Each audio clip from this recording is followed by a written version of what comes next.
গ্রীষ্মের খরতাপ আটকে রাখতে পারেনি বইপ্রেমীদের। বইয়ের প্রতি যে প্রেম, যে টান তারা মনের মধ্যে লালন করে প্রতিনিয়ত, সেই টানেই দ্বিপ্রহরের কাঠফাঁটা রোদেও জড়ো হলেন বই দিবস উদযাপনে। তরুণ প্রজন্মের মধ্যে বই পড়ার তাৎপর্যকে তুলে ধরার লক্ষ্যে বিশ্ব বই দিবস 2024 উদযাপন করেছে বিনামূল্যে বই পড়ার জনপ্রিয় প্ল্যাটফর্ম বই বিহঙ্গ।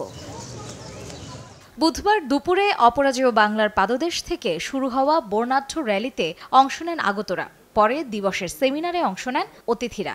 বই হচ্ছে এই জগৎকে পাল্টে দেওয়ার জন্য সবচাইতে বড় উপাদান। বই হচ্ছে মানুষের এই যে ছায়া, এই ছায়াকে দেখবার যে ক্ষমতা, সেই ক্ষমতা। বই বিহঙ্গ যে সংগঠনটি, তারা আজকে একটি প্রথম তাদের আনুষ্ঠানিকতা শুরু করলো এবং সেখানে তারা প্রত্যেক সদস্য তারা নিজেদের পয়সায় রেজিস্ট্রেশন করে তারা এখানে অংশগ্রহণ করছে।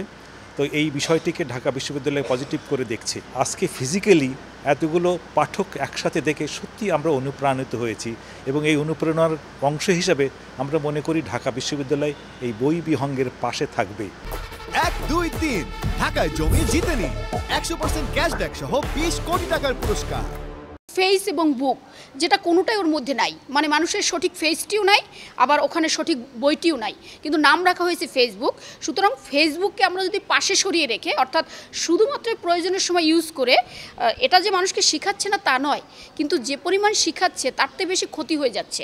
এখন পজিটিভলি কিভাবে ফেসবুককে ইউজ করা যায়, এজন্য বোধহয় কিছু কোড থাকা দরকার আমাদের। একটি লেখা এখন আসলো, কিছুক্ষণ পরে চলে গেল, আমিও ভুলে গেলাম, কিন্তু একটি বই পড়ার পর আপনি যখন আন্ডারলাইন করেন কোনো লাল বা নীল বা সবুজ কালি দিয়ে, সেটি কিন্তু আপনার মাথায় বসে যায় এবং এটিকে কিন্তু আপনি পরবর্তী জেনারেশনের জন্য দিয়ে যেতে পারেন। বই দিবসটাকে বাংলাদেশে আমরা একটা ভিন্ন অবস্থায় নিয়ে যেতে পারি এবং হতেই পারে আমরা বাঙালিরা বিভিন্ন ব্যাপারে রেকর্ড করতে পছন্দ করি, হতেই পারে আমরা বিশ্বাস করি যে বই বিহঙ্গ একদিন বাংলাদেশে এমন একটি প্রেক্ষাপট তৈরি করবে যেটার জন্য ইউনেস্কো আমাদেরকে আলাদাভাবে স্বীকৃতি দেবে।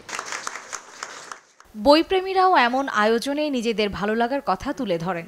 এই যে অংশগ্রহণমূলক যে প্রোগ্রামটা হচ্ছে, সেই প্রোগ্রামটা একটা মেসেজ দেয় আমাদেরকে সারা বাংলাদেশে যে আমাদের যে বইয়ের প্রতি যে বিমুখতা, সেই বিমুখতাটা কাটিয়ে আমরা যেন আরও বেশি বই পড়ি এবং আরও বেশি বই পড়ার প্রতি আগ্রহ করি। বুক ক্যাপিটাল হিসেবেও প্রত্যেক বছর ইউনেস্কো একটি শহরকে স্বীকৃতি দেয় এবং 2024-এ যেটি আমরা দেখি যে ফ্রান্সের একটি শহর।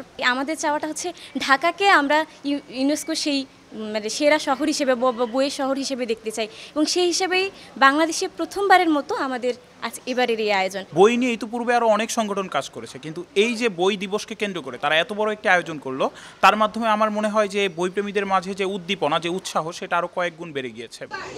বই সকলের নিত্যসঙ্গী হবে, আলো জেলে পথ দেখাবে, এমনটাই সকলের প্রত্যাশা। মার্জিয়া শ্রেয়া, সময় সংবাদ, ঢাকা।